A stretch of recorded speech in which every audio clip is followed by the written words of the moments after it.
Assalamualaikum warahmatullahi wabarakatuh. Alhamdulillahirabbil alamin.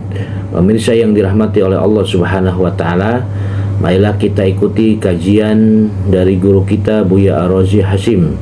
Dan jangan lupa dukung terus channel ini, channel Syiar Agama Allah Subhanahu wa taala, dengan cara like, subscribe dan share seluas-luasnya. Karena dengan kita menge-share, membagikan video tentang syiar agama Allah Subhanahu wa taala, maka insya Allah apa yang kita miliki medsos ini menjadi sarana nilai ibadah si Allah Subhanahu wa taala. Marilah kita dengarkan kajian dari guru kita. Dengan mengkaji dari guru-guru kita, insya Allah kita akan memahami tentang agama. Marilah kita saksikan. Terima kasih. Assalamualaikum warahmatullahi wabarakatuh.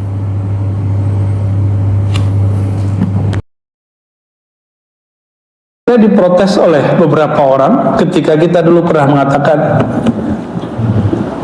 satu bab ilmu mengenal Allah lebih utama daripada 1000 sujud. Oh, ngamuk-ngamuk tuh yang ahli ibadah. Gimana ini ajaran sesat? Loh, bukan sesat. Ente nggak tahu beda dengan sesat. Ya, ini dalilnya ada. Hadis kedua di kitab ini riwayat Imam Tabarani, kualitasnya sahih. Beliau mengatakan wahwa sahih, ya. Apa kata Nabi SAW dari Sayyidina Abdullah bin Amr dari Nabi SAW, qalilul ilmi khairun min kathiril ibadah. Ilmu yang sedikit mengenal Allah lebih baik daripada ibadah yang banyak. Coba dari tadi duduk sudah berapa menit? Sudah 1 jam. Coba duduk zikir 1 jam, kuat nggak? Itu hebatnya ilmu, Pak. Hebatnya ilmu meringankan badan. Biasanya duduk 15 menit itu kakinya udah kesemutan. Ini dari tadi ibu-ibu cuma beberapa orang yang kesemutan. Paling kaki gajah, sama aja.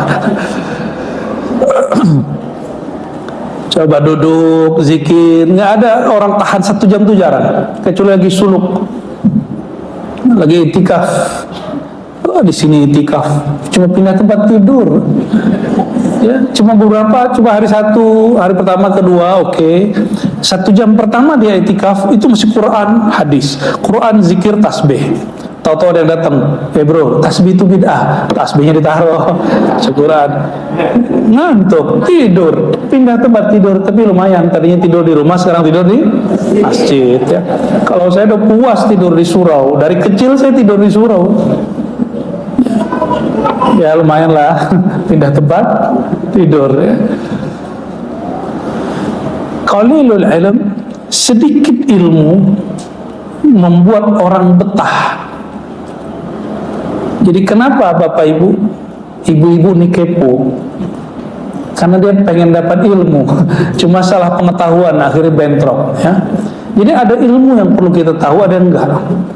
Urusan-urusan yang sifatnya nggak perlu kita tahu, mending kita nggak tahu. Orang suami istri baik-baik aja sekian tahun, tapi karena salah satunya kepo urusan lakinya atau bininya, akhirnya mereka tengkar. Maka kata guru-guru kami, ada hal yang kamu nggak perlu tahu walaupun kamu menikah, walaupun kamu saudara. Jadi kita nggak perlu tahu untuk hal-hal yang kita nggak perlu tahu.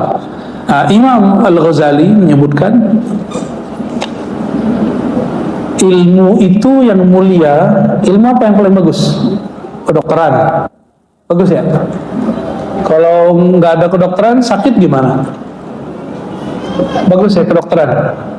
Bagus benar. Ilmu arsitek bagus nggak? Handasa. Kalau nggak ada, nggak jadi masjid ini. Jalan-jalan nggak jadi, tata kota nggak bagus.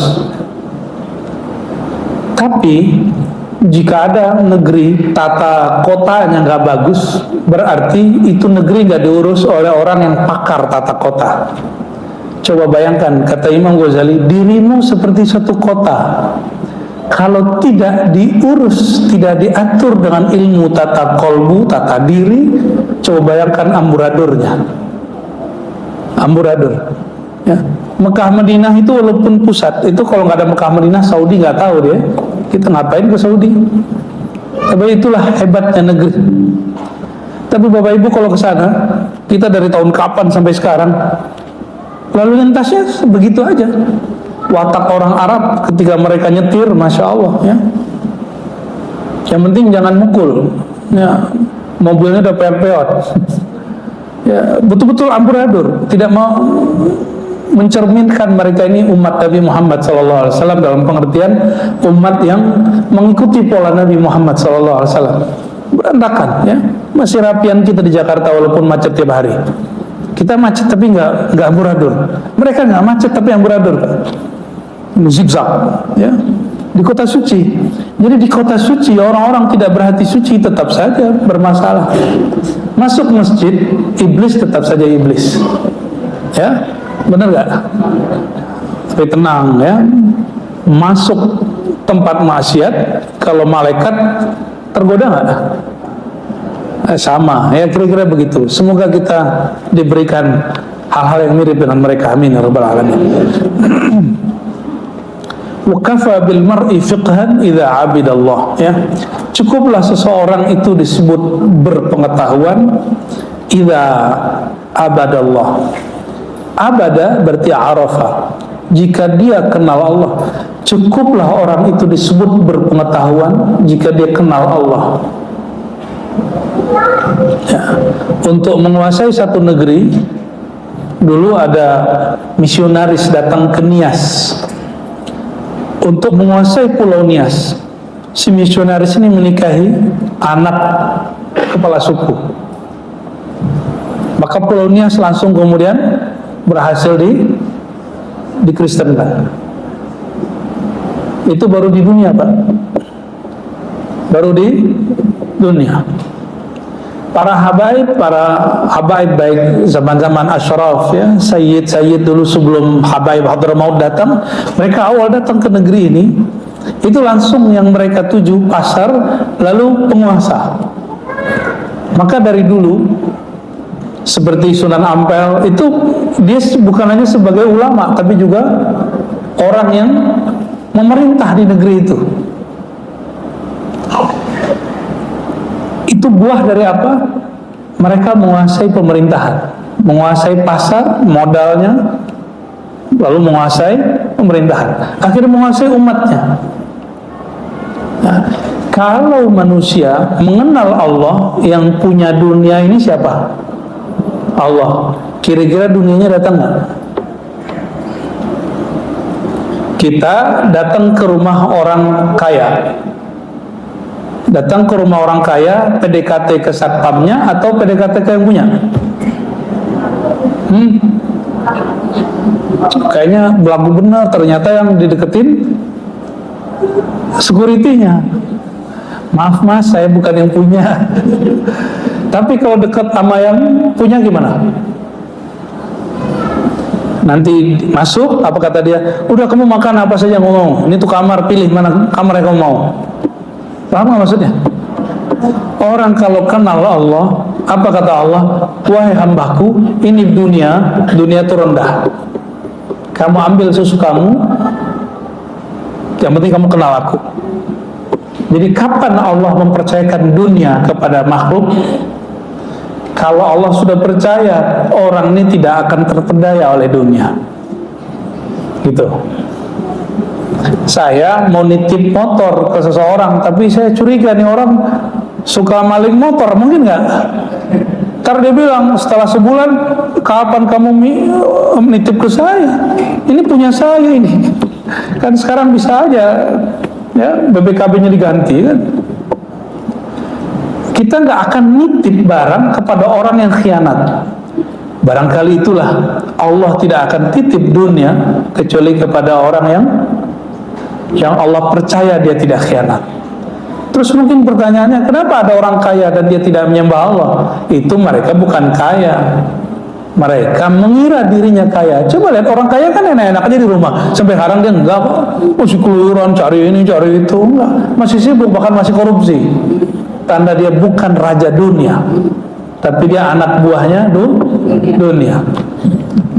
Kayak ada paling benar aja kita ngomong ini. Allahumma shalli ala Muhammad.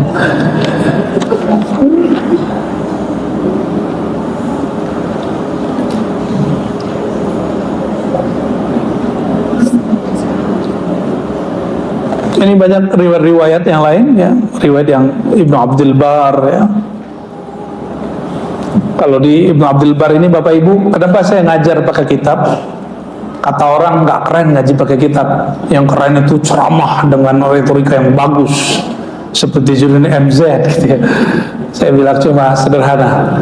Bapak Ibu ini sudah nggak sempat nyantri, bener nggak? Pesantren kilat udah nggak umurnya. Lulusan pesantren kan, pesantren kilat udah nggak umurnya. Terus gimana?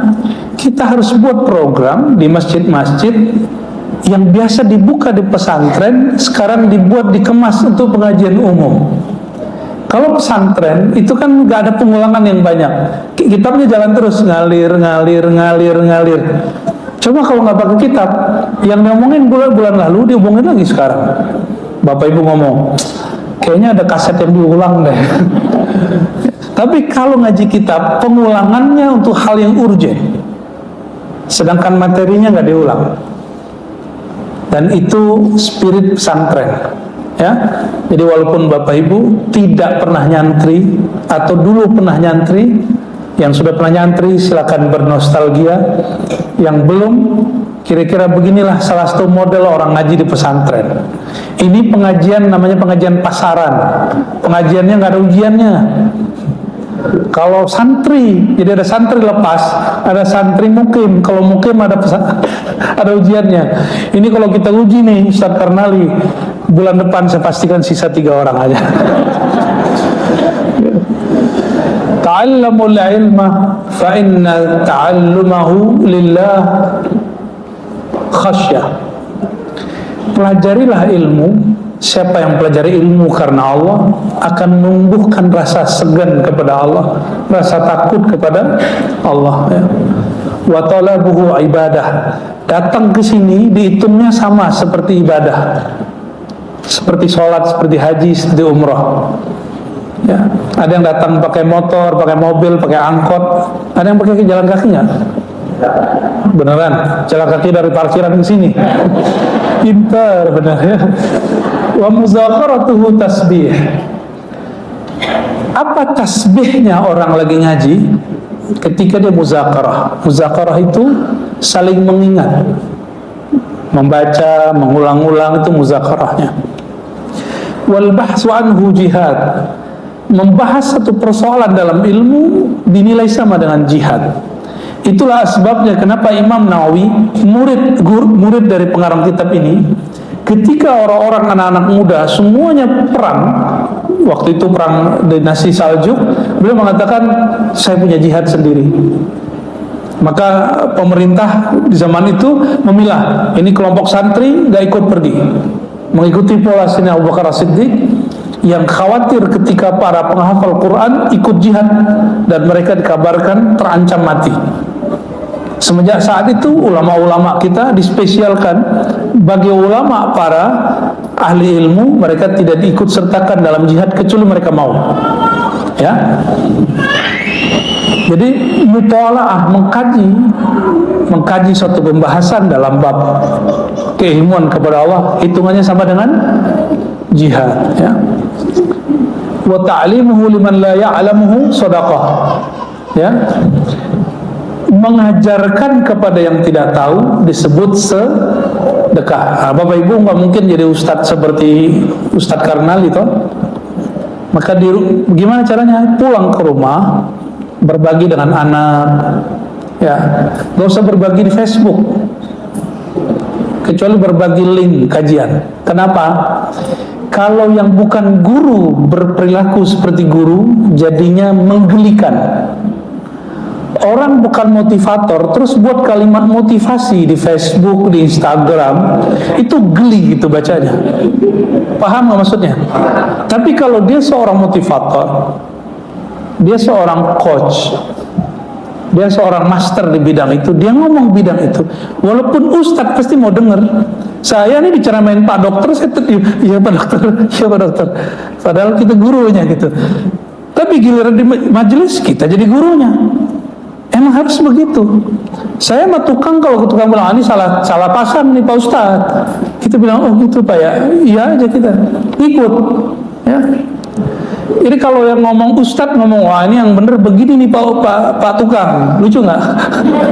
Ya, semennya kurang nih Pak Tukang. Itulah Nabi nyontohin di zaman dulu ketika melewati kebun-kebun, apa kata Nabi? Coba kalian bercocok tanam dengan cara ini, cara itu, dirubah caranya. Nabi lagi melakon namanya dalam bahasa kita hari ini. Lagi melakonkan, jika kita bukan ahlinya, lalu melakoni sesuatu yang bukan ahli, pasti gagal. Benar tahun depan mereka gagal panen. Ternyata Nabi cuma pengen ngasih pengkalam. Nahnu antum a'lamu bi umuri dunakum, kalian mengerti urusan kalian. Jadi Nabi memberikan porsi-porsi. Ya, porsi-porsi. Jadi Bapak Ibu, tolong ya, yang bukan ustadz, bukan motivator, bukan coach, jangan sok-sokan menjadi pemberi motivasi. Tapi kalau memang punya basic di situ, silakan. Ya, bukan dokter tuh. Ya, sebagian mungkin ada yang dokter. Jangan ngeresepin penyakit orang, ya, nanti orang tambah sakit.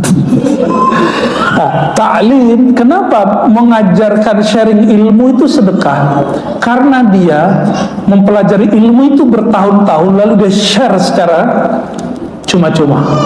Maka disebut ta'limuhu lima la ya'lamuhu sedekah. Mengajarkan satu ilmu yang dia peroleh bertahun-tahun, ikut training, ikut sekolah, lalu dia bagi cuma-cuma, itu sedekah. Maka sedekah ini ada sedekah materi, ada sedekah immateri. Berarti yang bisa sedekah ilmu tidak hanya ulama. Ahli ilmu apa bisa dia sharing ilmunya. Nah, Bapak Ibu punya kuliah apa dulu, boleh sharing ilmu tentang itu, atau pernah ikut training apa, atau kepakarannya apa di luar bidangnya itu, silakan sharingnya itu. Tapi jangan coba-coba sharing surga neraka ya, nanti diketawain orang.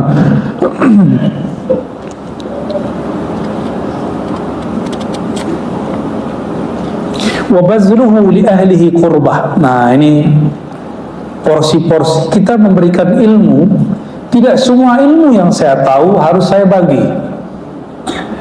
Wa bazluhu li ahlihi qurbatun. Membagi ilmu kepada orang yang pantas menerimanya itu bagian dari kedekatan rohanimu kepada Allah. Jadi ada ilmu yang bisa kita bagi umum, ada ilmu yang kita baginya cuma khas. Selama pandemi, orang-orang ditakut-takuti semua dengan berita pandemi, benar nggak? Orang kena COVID, dan betul-betul menakutkan. Batuk di zaman itu lebih hina daripada kentut. Benar-benar nggak waras. Ya, orang nggak mau lagi deket, orang nggak mau lagi salaman. Saya lihat alhamdulillah pagi ini semuanya waras ya. Udah nggak takut lagi deket-deket. Alhamdulillah saya selama pandemi masih ngaji, tapi kami ngaji keluar jam 12 malam, pulang sebelum subuh. Jadi supaya penjaganya nggak ada. Semua jalan disekat. Jam 12 yang jaga udah tidur, kami keluar. Komplek-komplek semuanya. Yang paling pertama kena kan Depok. Tahun 2020 saya masih tinggal di Depok, masih bolak-balik. Masya Allah, ya, betul-betul nggak waras. Yang waras cuma orang-orang yang hatinya diberi cahaya oleh Allah SWT. Kami biasa duduk ya, kalau jam 12 sampai jam 3 biasa duduk, salam-salaman, sedikit tabarukan ya, cium tangan dengan guru ya, menjadi orang yang waras seperti biasa. Maka ketika orang pandemi, rohaninya nyusut semua, apalagi ketika isolasi mandiri. Masih ingat? Nah, yang pernah diisolasi mandiri? Banyak. Atau ada yang kena pandemi dan ketakutan. Di saat itu banyak orang yang mati bukan karena pandemi, tapi mati karena ketakutan. Ya, kecemasan itu bagian dari syirik khafi. Maka saya dapat perintah, Ar-Razi, kamu sebar ilmu ma'rifatullah. Karena itulah vaksin yang sebenar-benarnya vaksin. Maka kita bagilah ilmu ma'rifat yang selama ini nggak dibuka-buka orang. Maka ada beberapa kiai datang kepada kami terus ngomong, kenapa ente buka ilmu begini? Ini saya dulu ngajinya 12 malam. Ya sama, saya ngajinya 12 malam. Terus kenapa ente buka? Kiai, kalau kita nggak buka, kiai mati. Siapa yang tahu ilmu ini? Ini saya buka ilmu ini. Yang paham pasti cuma orang yang lebih paham aja. Tenang aja kiai gitu. Jadi yang akan nyimak kajian kita cuma orang-orang yang kolbunya dibuka oleh Allah Subhanahu wa taala. Ya. Terus saya ngomong gini, Pak Kiai, di saat vaksin belum turun, orang semua cemas. Untuk menghilangkan cemas nggak bisa pakai duit, nggak bisa pakai obat. Dan cemas pakai apa? Energi rohani. Selama ini karena yang merusak dari luar, sekarang kuatkan dari dalam. Yang merusak dari berita, maka kuatkan. Nah, kita kemudian buat konten-konten positif bersama Bang Do di Cafe Rumi waktu itu, ya, dan teman-teman Ribat. Kita buat kajian terus, rekam terus, ya. Saya biasanya nggak terbiasa kajian-kajian itu semuanya di live kan. Terpaksa kita live kan aja, salah bener. Nanti kalau salah kita perbaiki, ya. Hajar aja terus, alhamdulillah berbuah. Ya, ketika kita istiqomah, banyaklah orang alhamdulillah mulai melek ma'rifatullah. Jadi pandemi itu bagi saya suluk COVID. Ya. Kalau dalam bahasa Arab COVID itu pakai COVID. Allah yang maha menundukkan.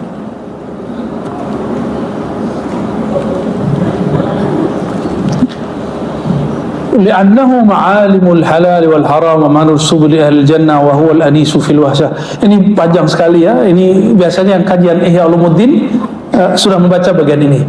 Mungkin sebagian tidak menyebutkan kualitas hadisnya. Hadis ini tidak sampai derajat sahih. Beliau mengatakan hadisnya hasan. Kata Imam Ibnu Abdul Bar, hadisnya hasan, bahwa membahas satu ilmu itu jihad. Ya.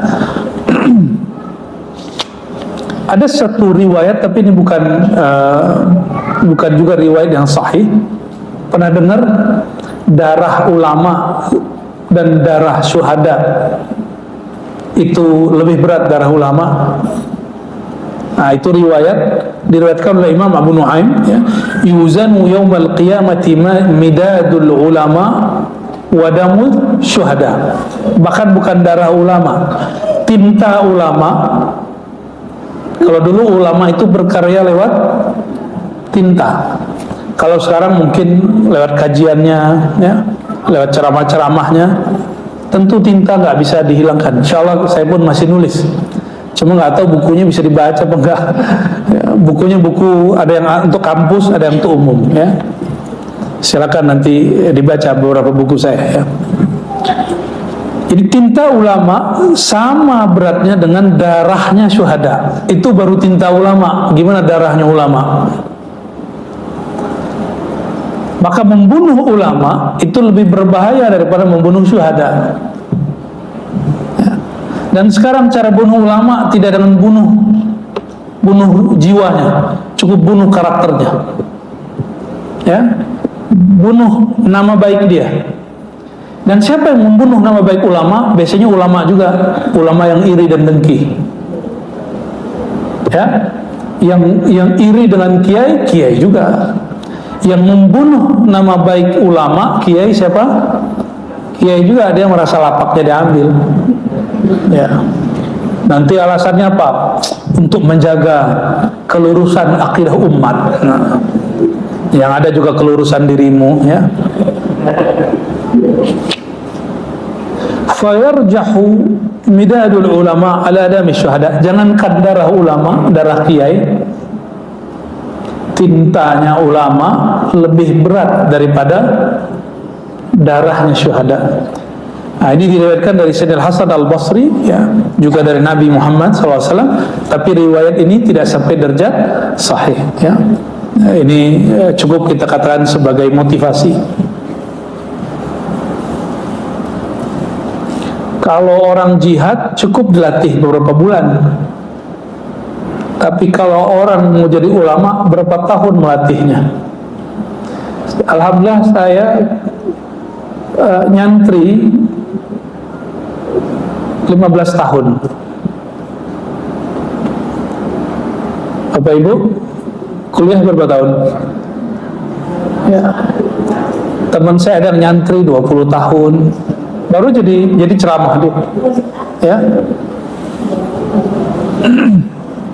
Saya belajar tarekat, belajar zikir dari umur 11 tahun, ikut suluk khalwat 13 tahun, baru dapat ijazah mengajarkan zikir, boleh mengajarkan zikir umur 27.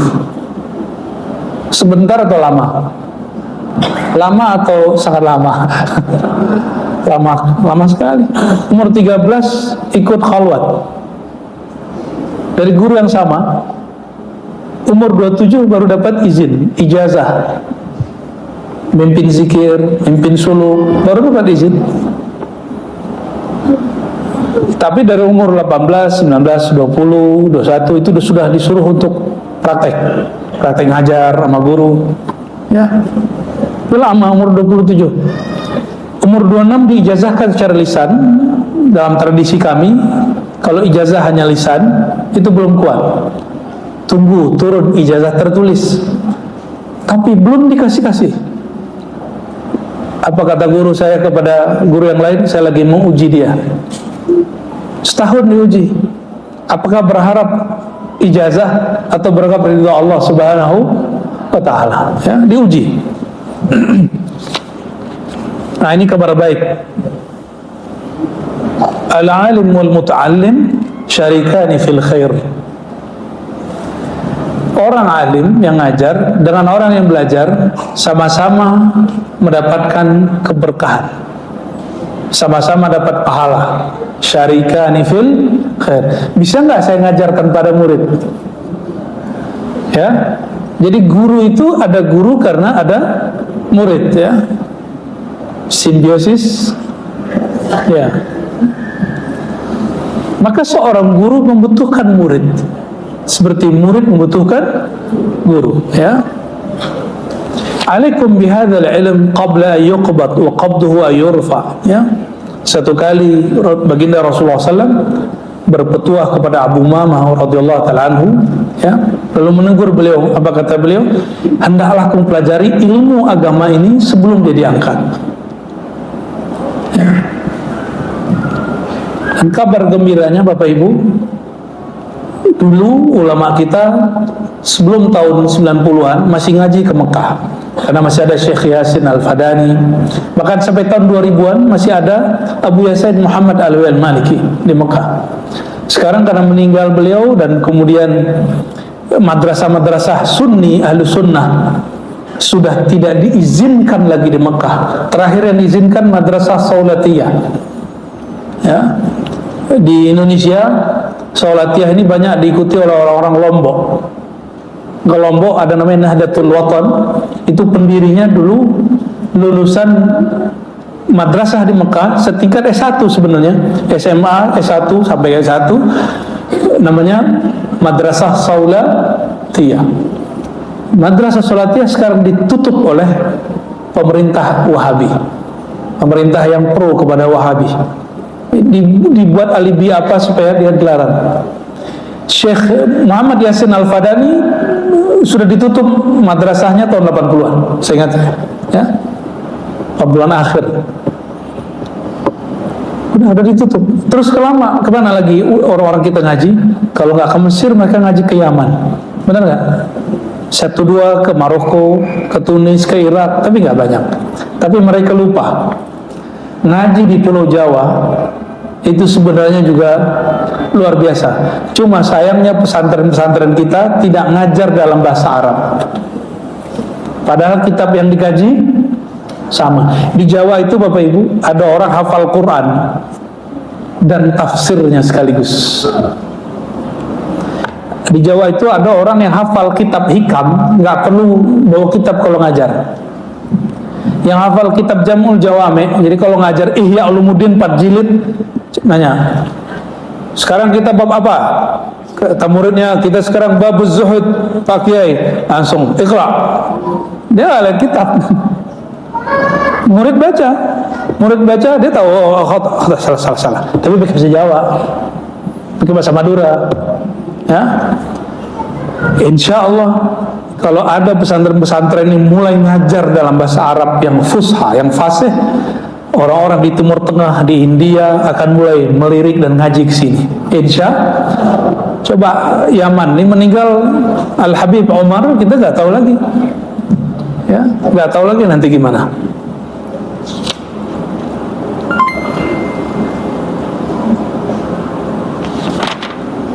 Nah, ini semua tentang keutamaan-keutamaan ulama dan ilmu. Ada satu hadis penutup yang mau saya bacakan. Kita ada tanya jawab, Ustaz. Ada ya? Gak usah tanya jawab kali ya, baca hadis aja ya. Ya, kadang tanya jawab pertanyaan juga nggak jelas.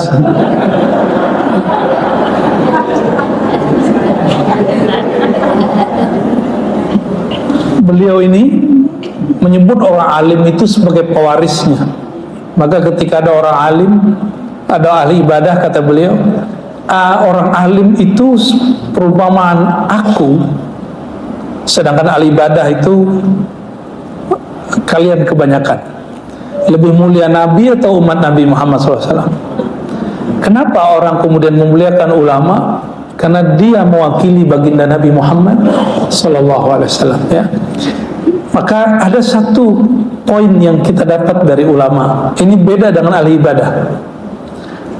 Ahli ibadah, dia hanya memberi syafaat untuk dirinya sendiri. Tapi ahli ilmu, dalam riwayat Imam Asbihani dalam kitab At-Targhib At-Tarhib, ya, Nabi SAW bersabda, yub'atsul alim wal 'abid.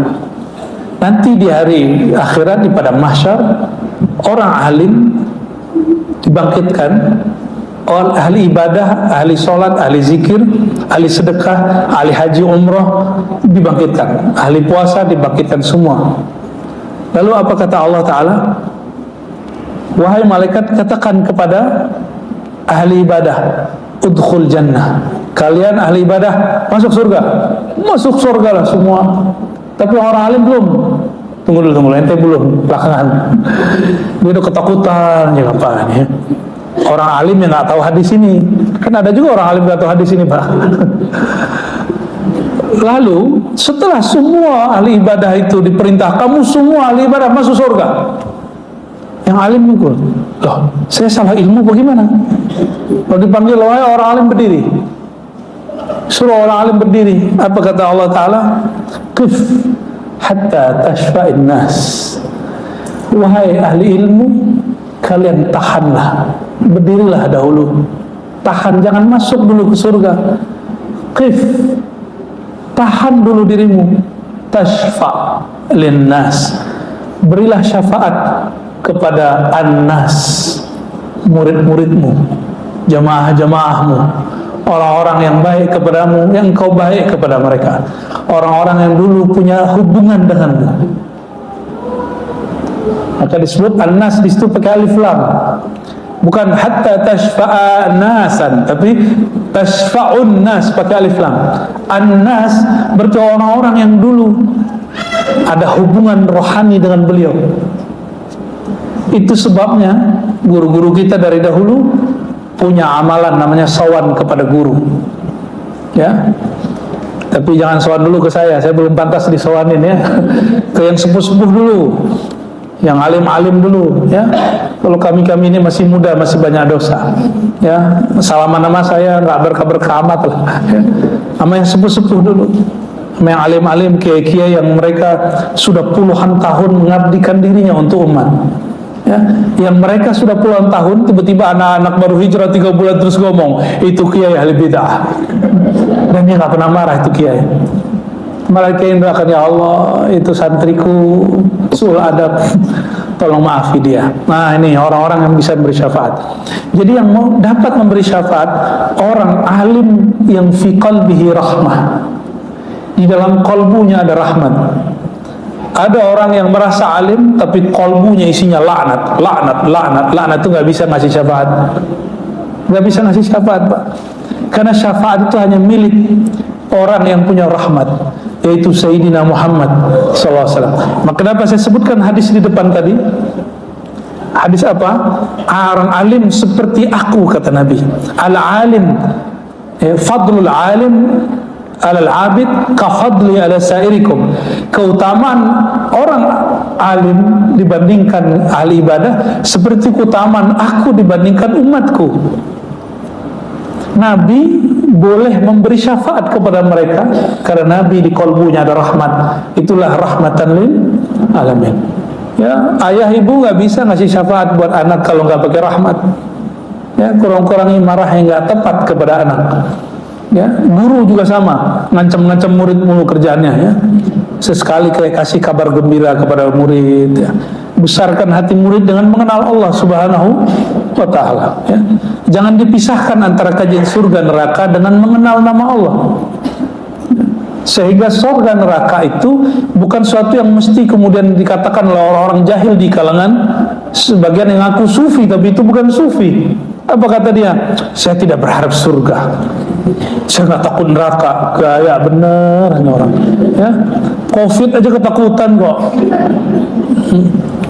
bawa ke imigrasi aja takut. Di imigrasi ditahan dikit, keringetan. Ustadz aja mau buang air kecil di imigrasi, Pak. Ini ada orang ngomong gitu. Dia baca kitab Al-Hikam tapi tidak berdasarkan ilmunya, sehingga dia mengatakan apa? Saya nggak perlu surga neraka. Belajar tarekat kalau nggak belajar ilmu ini bahaya. Belajar tasawuf tidak belajar bab akidah dengan benar, itu bahayanya. Akhirnya menghina surga dan neraka. Padahal surga neraka itu adalah pengejawantahan daripada rahmat jalal jamalnya Allah Subhanahu wa Ta'ala. Ya, jangan dipisah-pisahkan.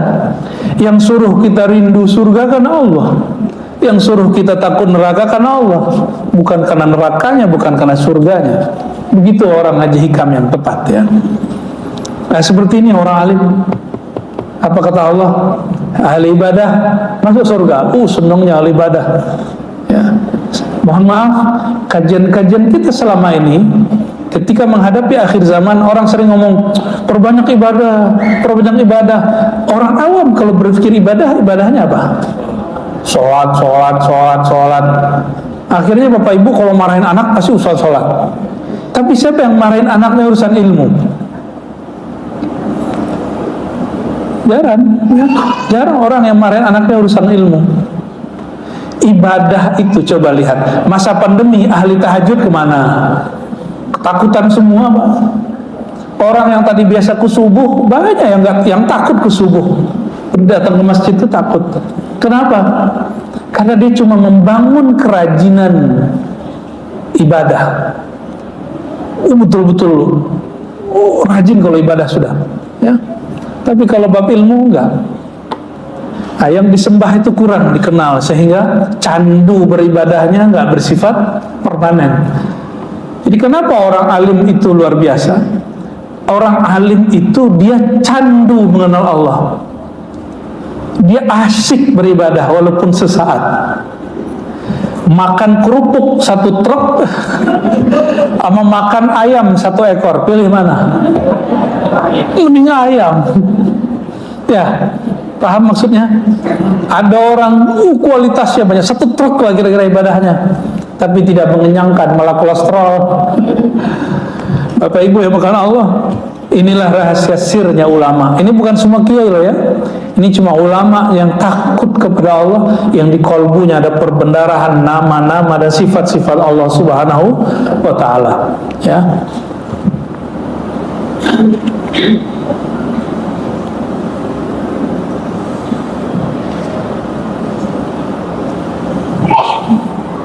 Lalu di hadis ini, ya, nanti di hari kiamat ada kalimat begini: idza qa'ada ala kursihi li fasli ibadihi. Apabila Allah Ta'ala nanti duduk di atas kursinya. Nah, kalimat ini oleh ulama ahlu sunnah pecah 2. Satu mentakwil, bukan duduk. Nah, ini orang yang ngotot, bukan duduk. Itu karena khawatir orang awam membayangkan Allah itu duduk. Tapi saya sudah berikan kata kunci, Bapak Ibu. Allah itu benda atau bukan? Allah itu makhluk atau bukan? Kalau Allah bukan benda, maka disebut duduk, bukan duduk begini. Hanya Allah yang tahu maknanya. Itu akidah Ahlussunnah yang saya anut. Ya, hanya Allah yang tahu apa yang disebut duduk di sini, dan tidak usah ditakwil, karena takwil di situ tidak penting, hanya bikin capek lelah sini. Summa stawa 'alal arsy, lalu Allah bersemayam di atas aras. Enggak usah bayangin Allah duduk di atas aras. Cukup katakan hanya Allah yang tahu bagaimana dia bersemayam. Gitu ya. Kenapa? Dia bukan benda. Benda menempati satu tempat. Allah bukan benda. Dia pencipta tempat, pencipta benda. Maka jika disebut bersemayam, tidak menempati, tidaklah duduk dalam pemahaman kita. Hanya Allah yang faham maksudnya. Jadi nanti kalau ketemu ayat hadis begitu, cukup katakan di hati, kami beriman kepada Allah, Allah lebih tahu maknanya. Ya, itu yang disebut ya akidah Imam Syafi'i. Imam Syafi'i ditanya mengenai kata istiwa, apa kata beliau? Ala ma aradahu Allah wa rasuluh. Hanya Allah yang tahu maksudnya dan juga Rasulnya. Ya, sallallahu alaihi wasallam. Allah nanti berkalam, inni lam aj'al ilmi wa hilmi fikum illa wa ana urid an aghfira lakum. Ya, tidaklah aku menjadikan ilmuku dan hilmi, kesantunanku, kelembutanku. Maka tadi saya katakan, Bapak Ibu masih ingat, orang alim yang disebut memberi syafaat itu yang ada rahmat di kalbunya. Dan rahmat ini itu disebut bahasa ekspresinya hilm, santun. Hilmi, kesantunan, ya. Lam aj'al ilmi wa hilmi fikum illa wa ana uridu an aghfira lakum. Ingin diampuni Allah semua dosanya? Benar. Tanpa perlu kemudian beramal macam-macam. Ini amal paling tinggi. Ya. Tidaklah aku ampuni kalian kecuali dengan cara aku titipkan ilmu dan kesantunan, kelembutan di kalbumu. Maka boleh saya sebut ummah maghfirah, umat yang diberi ampun oleh Allah, itu umat yang diberi ilmu plus kesantunan. Hari ini banyak orang suka ngaji tapi tidak santun, berarti dia belum diberi ampunan. Ya, maka saya berharap untuk diri saya sendiri dan kita semua yang hadir, semoga Allah berikan al-ilmu wal hilm, ilmu dan kesantunan, diberi ilmu dan diberi kelembutan hati. Amin ya rabbal alamin. Ya, barangkali itu